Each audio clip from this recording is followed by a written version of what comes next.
Ada ibu-ibu, nenek membawa cucu ke masjid, sedangkan cucunya itu meribut, dibiarkannya lari-lari, Subscribe to my mengganggu channel. konsentrasi kita sholat atau dengar ceramah. Saya balik ke Pekanbaru ini 2008, sekarang sudah 2025. Belum pernah sekalipun marah karena anak menjerit lari-lari, belum pernah sekali. Kenapa Ustaz tak pernah marah? Karena budak itulah nanti yang akan meramaikan masjid. Kalau kita marah ke budak-budak kecil, siapa yang akan sembahyang ke An-Najah ini nanti? Ada masjid itu kadang tak ada suara anak-anak, sepi, atuk-atuk semua. Patutlah tak ada ribut, batuk aja isinya. Cuman kadang kan tak semua emosinya bisa stabil macam Ustaz Somad. Makanya win-win solution, jalan tengah, macam yang dibuat di Masjid Agung An-Nur. Dulu Masjid Agung namanya, sekarang berubah Masjid Raya. Yang level provinsi Masjid Raya, yang level kabupaten kota Masjid Agung. Dulu Masjid Agung An-Nur itu, saya kan rutin jadwal di situ.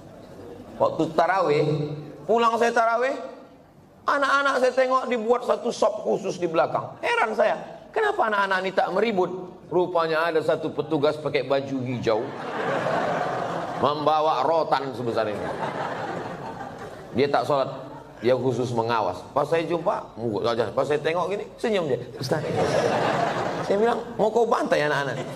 Enggak Pak Ustaz, kalau saya pukul marahlah ayahnya. Jadi untuk nakut-nakuti aja, bagus. Jadi nanti diangkat ada satu security khusus untuk anak-anak. Jangan anak diletakkan di celah. Letakkan celah. Pertama, anak ini memutus sop, kecuali anak saya. Anak saya tak memutus sop. Kenapa? Karena ujung senapan angin sudah dipotong. Karena di dalam itu ada najis. Yang kedua, kenapa anak ini diletak di samping? Anak ini belum mumayyiz. Macam mana cara membedakan udah mumayyiz sama belum? Kalau dia meribut, kita gini kan, itu udah mumayyiz. Tapi kalau dia meribut, kita gini kan, dibalasnya balik ke awak. Itu jangan dibawa. 4 tahun ke bawah tak bisa. Dibawalah budak umur 3 tahun, diletakkan di celah samping kita. Begitu kita takbiratul ihram, Allahu Akbar, dia pun berjalan, berlari. Di samping ini ada atuk-atuk yang kacamatanya di bawah. Asal budak ni lalu, atuk ni takut. Kata dia. Itu waktu salam tuh cuman sekali aja salam. Salam tuh ke kanan cuman. Assalamualaikum warahmatullah. Apa? Berkelayok di masjid. Kalau ada di perumahan ini 100 orang, yang ke masjid itu 50, sudah banyak kali itu. Yang 50 ini pun berkelahi pula lagi di masjid. Bertinju di masjid gara-gara budak berkelahi. Apa kata orang yang tak sembahyang? Untung kita tak ke masjid. Tolonglah kita jaga persatuan ini. Bisa dipahami? Jelas. Insya Allah kalau saya ceramah jelas. Subscribe Kalau to ada my orang channel. bilang Ustaz Somad itu tak jelas, telinga kau pokak.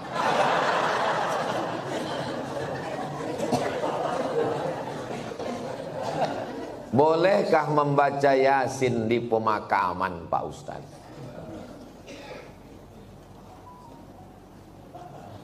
Kata Imam Nawawi, meninggal tahun 676.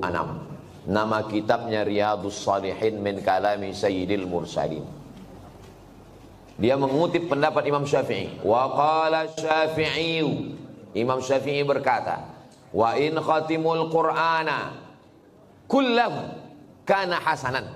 Seelok-eloknya, sarancak-rancaknya dikhatamkan sakhatam Quran. Bukan surat ya, sakhatam Quran. Saya tak bisa membacakan sakhatam Quran di makam emak saya, karena makamnya di Sumatera Utara. Saya mau pergi, saya membaca di rumah. Di makam saya minta ada orang membacakan sekhatam di makam almarhumah emak saya, mengamalkan fatwa Imam Syafi'i. Yang seelok-eloknya dikhatamkan di kubur itu sekhatam. Kalau tak sanggup sekhatam, maka bacalah hatinya Al-Quran. 30 juz 114 surat tuh, mana hatinya? Wa qalbul Quran ya. Itulah mengapa kalau kita ziarah kubur membaca surat ya Yasin. Ada 3 hati. Yang pertama qalbul Quran, yang kedua qalbul lail, yang ketiga qalbud da'i. Qalbul Quran, hatinya Quran, Yasin. Qalbul lail, hatinya malam, sepertiga malam, jam 2. Qalbud da'i, hati orang yang berdoa ketika tahajud. Berjumpa 3 hati.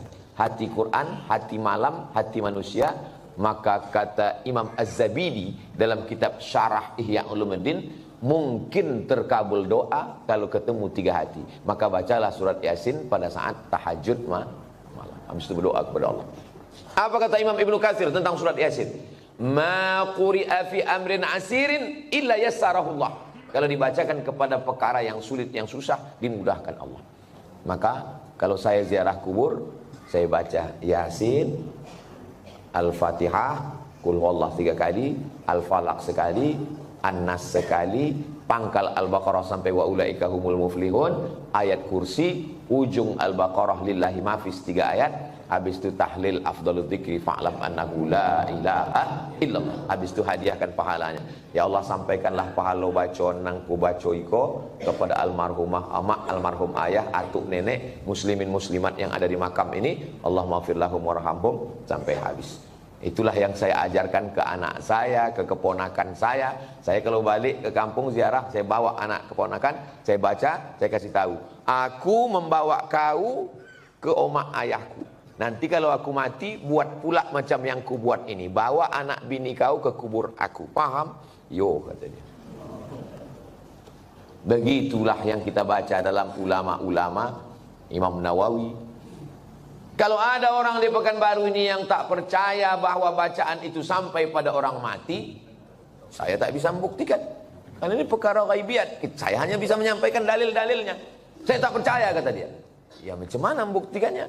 Maka kalau ada orang yang menantang saya, belum ada lagi. Saya tak percaya. Tolong nama kau lengkap sama nama ayah kau. Nanti kalau kau mati, ku kirim. Kalau tak sampai, cepat kasih kabar. Ini kan masalah gaib. Kalau masalah gaib ini yang ditengok adalah dalil. Ana Rizki, khirijin min Ma'had Nuril Hidayah Bengkalis. Sa'usallimukum ya Ustaz. Kaifa ra'yukum law nastamir ad-dirasah al-aliyah lakim lan najid ridha min walidina. Nama saya Rizki.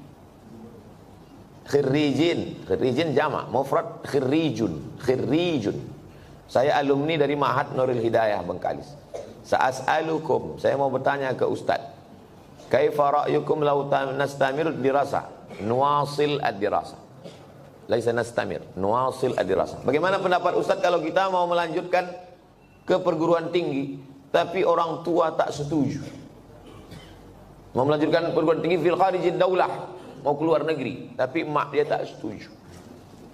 Saya ini adik beradik 2. Saya anak pertama, adik saya berdua cuman. Laki-laki dua-duanya. Tak banyak anak mak saya. Jadi waktu saya lulus mau ke Mesir, berat dia mau lepas saya. Aku anakku 2, tak ada anak betino. Subscribe to my nanti aku channel. dah tua. Datang wak saya, abang mak saya, menasihati dia. Harimau mati meninggalkan belang, gajah mati meninggalkan gading, manusia mati meninggalkan hutang. Harimau mati meninggalkan belang, gajah mati meninggalkan gading, manusia mati meninggalkan nama. Kalau kau tahan somat ini di celah ketiak, beginilah cuman dia. Tapi kalau kau lepaskan diri belajar, jadi orang dia, mengajar dia, mengalir pahalanya sampai hari kiamat. Betul cakap wak saya itu. Sampai hari ini di mana aja saya tausiah, pahalanya mengalir ke makam almarhumah mak saya. Maka ibu-ibu yang sayang ke anak, bukan kalian siapkan anak dalam kelambu, bukan kalian suapi, lepaskan dia sejauh mata memandang. 4 tahun aku tak balik. Kenapa tak balik? Ongkos mahal. Sampai terpikir juga di kepala, jangan-jangan aku anak angkat, anak adopsi, balik. Sampai akhirnya 2017 saya daftar S3 ke Sudan. Waktu itu umur mak saya sudah 70 tahun. Saya suruh Muhammadiyah. Saya bilang, mak, saya mau mencoba dia, kuat tak dia? Mak sekarang udah 70, di rumah ini sendiri. Aku mau S3 ke Sudan.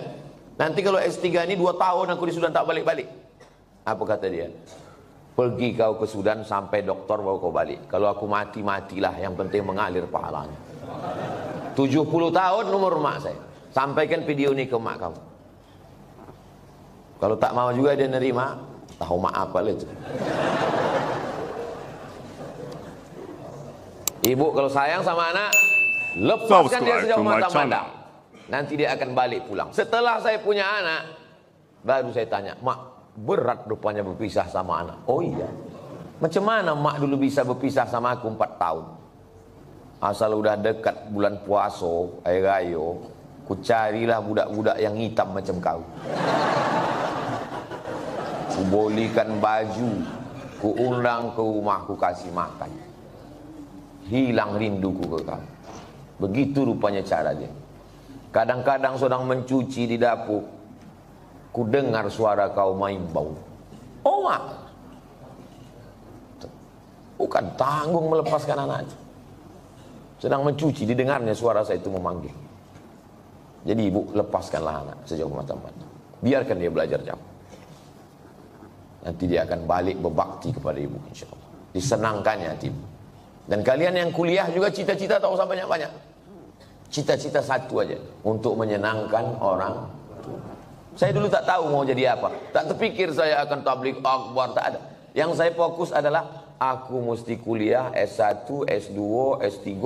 Nanti kalau sudah dapat ku ijazah 3, ku bawa ijazah ni ke Malaysia, aku mau jadi dosen. Sesudah aku dapat duit, akan ku senangkan nama ayahku. Itu cuma, tak banyak, tak lain. Maka tak pernah saya berdoa lebih. Karena semua yang dikasih Allah lebih dari yang saya minta. Saya minta cuma S1, S2, S3, dikasihnya saya profesor. Saya cuma mau minta jadi dosen di Malaysia. Sekarang di mana aja saya bisa mengajar. Diminta di Universitas Sabah, diminta di Universitas Malaysia. Saya bilang, rektor, saya tak sanggup untuk mengajar per semester, saya mesti keliling. Saya datang 6 bulan sekali ya, 6 bulan sekali pun jadilah Pak Ustaz. Jadi setiap 6 bulan sekali saya datang kuliah. Bahagiakan orang tuamu. Lepaskan anakmu, wahai bapak ibu. Sejauh mata mandang di hari petang dia akan pulang. Dia tahu di mana letak sarang. Mati kalian, mengalir amal jariahnya insya Allah. Walaupun nampaknya jawaban ini untuk mak ayah dia, tapi video ini ditonton oleh ayah-ayah, mak-mak yang akan melepas anak. Karena pulang kami dari sini nanti, kami akan melepas 50 anak Riau yang akan berangkat ke Al-Azhar Kairo, Mesir. Seminggu yang lalu saya di Makassar, melepas 50 anak Makassar yang akan berangkat ke Mesir. Orang tuanya saya nasihati, anak-anaknya juga saya nasihati, supaya orang tua melepas anak. Karena kalau kita tahan anak kita ini, siapa yang akan melanjutkan dakwah ini? Saya tak mau anak saya sekolah agama, nanti kurus macam Ustaz Somad. Saya ini kurus bukan tak makan. Kalau ada pejabat-pejabat itu dapat ikan yang paling mahal, namanya ikan Napoleon, 1 juta harga ikan. Ada bupati, ada kapolres, ada dandim, ada kepala dinas. Yang pertama kali menyuap ikan 1 juta itu siapa? Abdul Somad. Apa kata orang itu? Silakan Pak Ustaz. Dikasihlah ketam kepiting sebesar piring besar, disingkil. Bupati tak berani makan, tentara gagah dan dim tak berani makan ketam. Polisi berseragam berpistol tak berani makan ketam. Tak kalian makan Pak, kolesterol Pak Ustaz. Saya makan ketam tuh habis. Hidup saya sampai sekarang.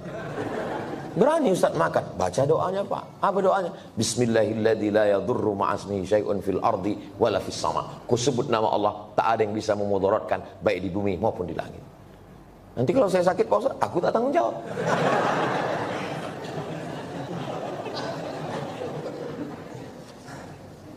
Definisi mengganggu tetangga itu bagaimana Pak Ustaz? Apalagi kita di komplek perumahan. Mengganggu menurut syariat Islam, bukan mengganggu menurut perasaan. Kalau menurut perasaan, perasaan ini lain orang, lain kepala, lain orang, lain hatinya. Saya terganggu betul dengan tetangga saya ini Pak Ustaz. Kenapa kau terganggu? Bininya cantik kali. Cantik ciptaan Allah. Jadi yang maksud mengganggu itu adalah kalau bertentangan dengan syariat Islam. Saya terganggu dengan tetangga saya ini Pak Ustaz. Kenapa? Melihara anjing dia Pak Ustaz. Oh, dalam Islam miara anjing hanya boleh untuk menjaga kebun dari pencuri. Tempat kita aman, rumah rapat, maka tak ada alasan. Maka kita lapor ke RT RW, musyawarah, dudukkan bersama. Kadang jamaah ini mau mengambil hukuman segera. Saya racun aja lah Pak Ustaz. Dipasang racun, rupanya anjing itu tak makan, dimakan kucing awak, mati kucing. Dimusyawarahkan. Wa amruhum syura bainahum. Hari libur, hari Ahad, rumah dekat-dekatan, dipasanglah lagu. Subscribe to my channel. Belilah earphone. Berapalah harga earphone? Dengar sendiri. Jadi dipasang satu komplek. Kan tak semua orang suka lagu itu. Apalagi di situ ada orang-orang tua yang jantungnya tak kuat. Mendengar itu, kata dia mati. Ini mengganggu. Menurut syariat pun tak betul. Nah, maka menurut syariat agama Islam, rumah berdekatan, sempadan cuma dinding, dinding pun tak penuh ke atas, ditanamlah pula pokok mangga pas di situ. Buahnya apa tak asal menengok meniti air. Nah, ini mesti menjaga. Maka kata Nabi, idza tabakhta, kalau kau memasak, fa'aksir ma'aha, banyakkan kuahnya. Pesan Nabi ke tetangga, kalau kau masak banyakkan kuahnya. Untuk apa? Berbagi ke tetangga, menyambung tali silaturahim. Kata almarhumah mak saya dulu, kalau tak menjulur labu, tak menjulur kundur. Ini pokok labu, ini pokok kundur, sama-sama ditanam. Menjulur itu maksudnya keluar pucuknya. Keluar pucuk labu, keluarlah pucuk kundur. Kalau tak keluar pucuk labu, tak keluar pucuk kundur. Apa maksudnya? Kalau tak kedatang makanan kita, tak datang pula makanan orang. Halus pepatah orang, bagikan makan. Kata Nabi kuah, tapi yang pula gara-gara ceramah nih kuah aja. Dulu sebelum Ustaz datang berbagi ayam kami, sesudah Ustaz kuah aja lagi. Gara-gara Ustaz Somad.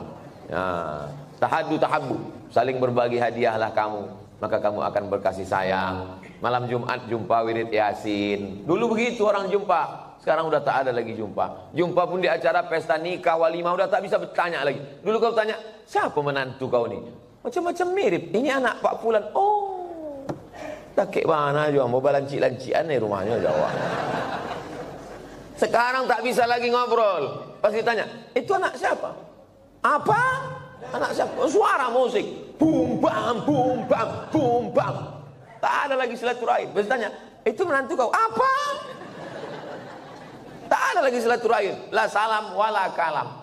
Alhamdulillah, Masjid An-Najah ini tempat kita bersilaturahim. Datang ke masjid, buat wirid Yasin malam Jumat, baca Yasin habis maghrib. Habis itu habis isya acara makan bersama. Tak ada duit, kumpul iuran. Di Malaysia itu setiap masjid itu ada dapurnya. Saya perhatikan tuh. Setiap masjid ada dapurnya, ada dandang besar dan bisa masak. Tidak usah masak yang repot-repot. Masak nasi minyak, nasi mandi. Karena ayam nyembuk catus itu kumpul makan bersama. Di Malaysia itu ceramahnya tak terlalu banyak. Ceramah sedikit aja, makan yang lama. Tempat kita ceramahnya panjang. Habis selesai keluar mie kecil-kecil. Di tempat lain. Kalau di An-Najah ini tak tahu kita. Kita tengoklah. Saya menikah dengan seorang duda. Sudah 10 tahun pernikahan ini saya belum punya anak. Saya mempunyai anak sambung. Subscribe to my channel. Anak sambung. Saya menyayangi dan mencintai seperti anak kandung saya. Anak sambung saya selalu meminta doa dan ridho dari saya. Apakah doa saya akan diijabah? Karena saya bukan ibu kandungnya. Dan jika saya meninggal nanti, saya tak ditakdirkan untuk punya anak. Apakah doa anak sambung saya nanti sampai ke saya, Pak Ustaz?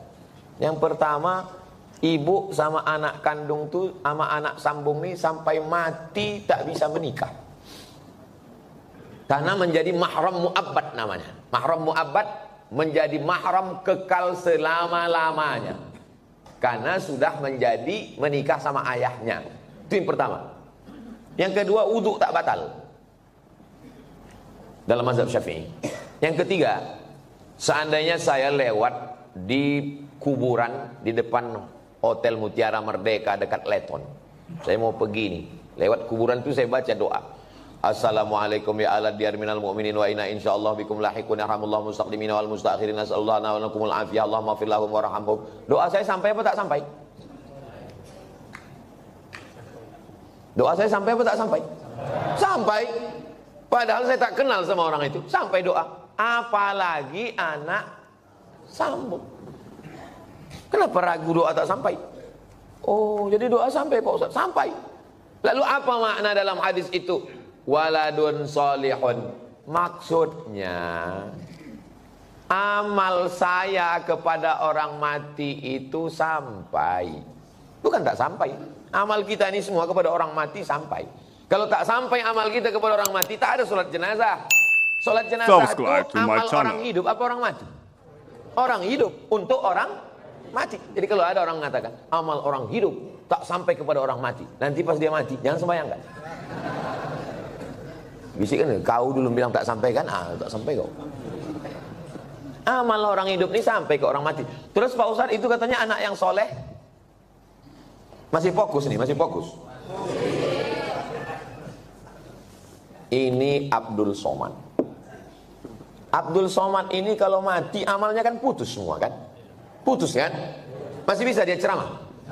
Putus. Masih bisa dia sholat sunat Isra?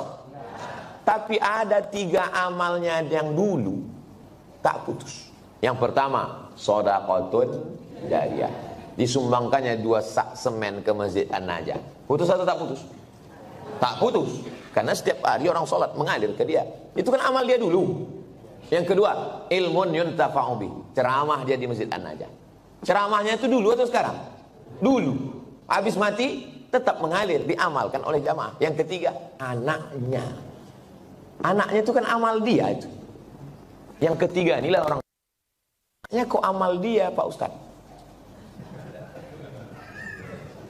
Kalau bini itu cuma ditengok aja bisa dia hamil. Jelas? Tak jelas juga payahlah aku menjelaskan. Anak saya itu amal saya.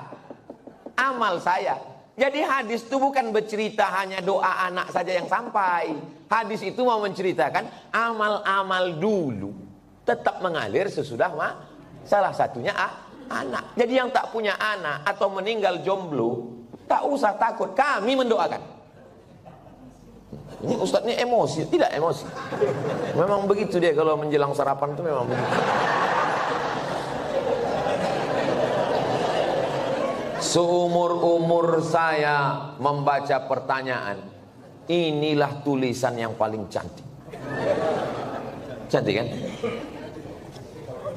Cantik kan? Bisa pula rapi menulis. Saya bolak-baliklah menulis rapi, tak bisa-bisa. Memang irilah saya menengok tulisan. Mudah-mudahan anak saya bisa cantik tulisannya begini. Assalamualaikum, berapa kali lah dia mencobanya ini. Assalamualaikum warahmatullahi wabarakatuh. Alhamdulillah wa syukurillah. Alhamdulillah wa syukru lillah. Saya kurang. Alhamdulillah wa syukru lillah. Alhamdulillah wa syukru lillah. Jadi jangan syukurilah. Bukan syukurilah. Syukurilah itu bahasa Indonesia. Syukurilah ya. Kalau bahasa Arabnya alhamdulillah wa syukru lillah. Semoga Ustadz Somad dalam keadaan sehat dan selalu dalam lindungan Allah. Amin. Sekarang tak boleh lagi doa menyebut amin. Dilarang oleh Bawaslu. Karena udah musim-musim kampanye. Subscribe to my channel. Saya ini menyampaikan menuju pemilu damai. Ini penting bagi Bapak Babinsa dan Babin Kamtipmas untuk menjaga ketertiban. Jadi nanti jangan heran kalau udah 100 hari menjelang pemilu, ghairil maghdubi alaihim waladdallin. Tak boleh, itu keberpihakan. Sunyi nanti masjid diam.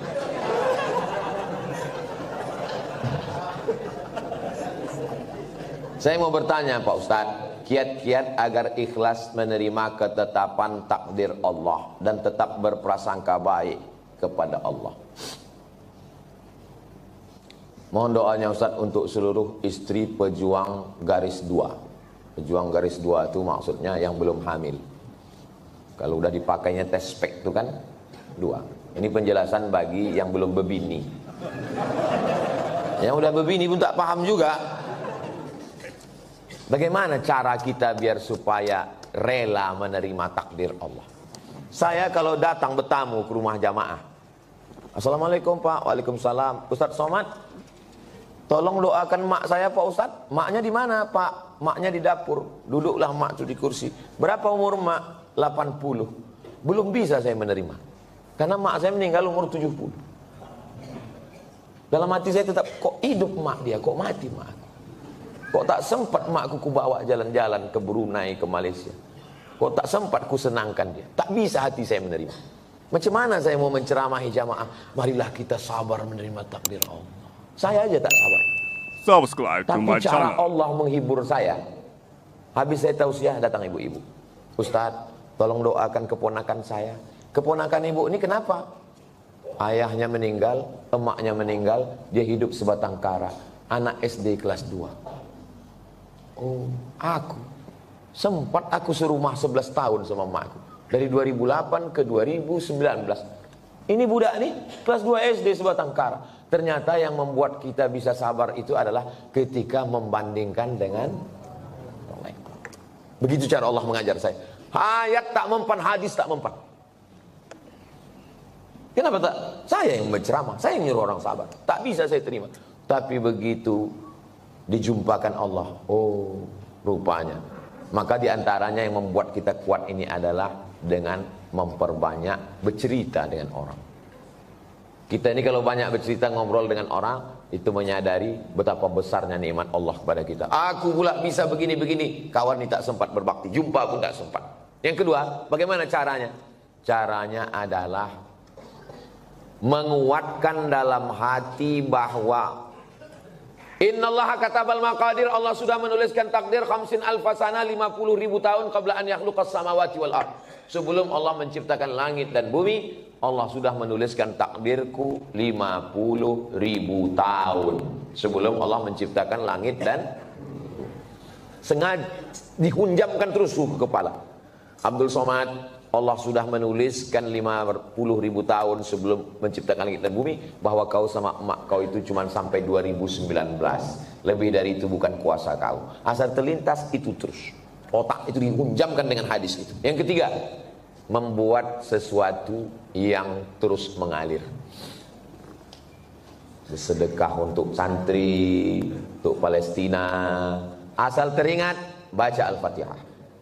Teringat macam-macam, baca Al-Fatihah. Malam Jumat, baca Al-Kahfi, baca Yasin. Hadiahkan pahalanya.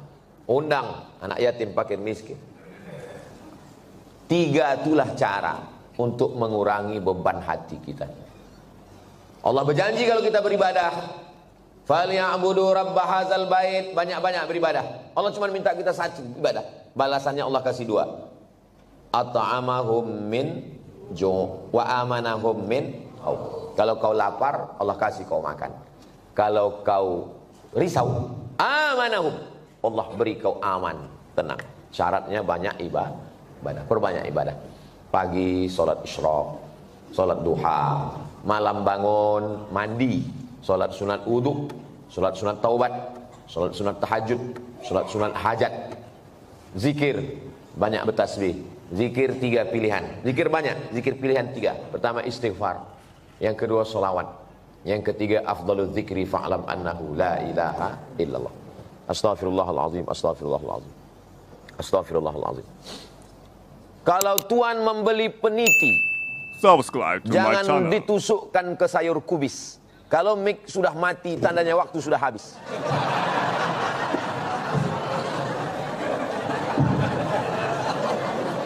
Kalau Tuhan membeli peniti, jangan ditusukkan ke sayur kubis. Kalau mic sudah mati-mati, tanda waktu sudah habis. Di akhir majelis, mari kita sama berdoa kepada Allah supaya Allah menjadikan hati kita ini ridha menerima takdir Allah Subhanahu wa taala. Tapi usaha tak pernah berhenti. Yang belum berjodoh terus berusaha, mudah-mudahan dapat jodohnya. Yang belum garis 2 terus berusaha, makan toge, makan kacang-kacang, makan sayur, berdoa. Nabi Ibrahim alaihissalam baru lahir anak Ismail umur 86 tahun. 86 tahun baru dapat anak Ismail. Istrinya yang diponis mandul namanya Sarah, rupanya mengandung setelah Ismail umur 13 tahun. Waktu itu umur Nabi Ibrahim 99 tahun. Akhirnya punya anak. Waktu anak itu lahir, tersenyum Nabi Ibrahim. Karena udah diponis orang, istrinya mandul takkan punya anak. Senyum dia. Senyum itu bahasa Yahudinya Yitzhak, bahasa Arabnya Yithak. Maka dikasihnya nama anak itu Ishak. Ishak itu artinya tersenyum bahagia. Saking kan lucunya cara Allah ingin menguji seorang hamba. Tak ada yang sulit. Innama amruhu iza arada syai'an ayaqula lahu kun. Tak ada yang sulit bagi Allah. Allah cuma ingin menengok air matamu tumpah di tengah malam.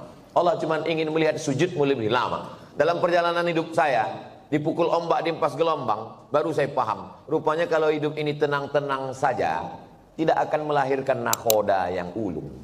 Kalau tidak tajam ombaknya, sujud kita sebentar. Tapi kalau pukulan itu kuat, lama sujud kita dan terasa nikmat. Karena tak ada lagi kawan yang bisa diajak berbisik. Akhirnya kita berbisik ke tanah. Malaikat-malaikat di langit memintakan doa itu dikabulkan Allah Subhanahu wa ta'ala. Mudah-mudahan kita termasuk orang yang diberikan Allah kekuatan istiqomah iman dan Islam.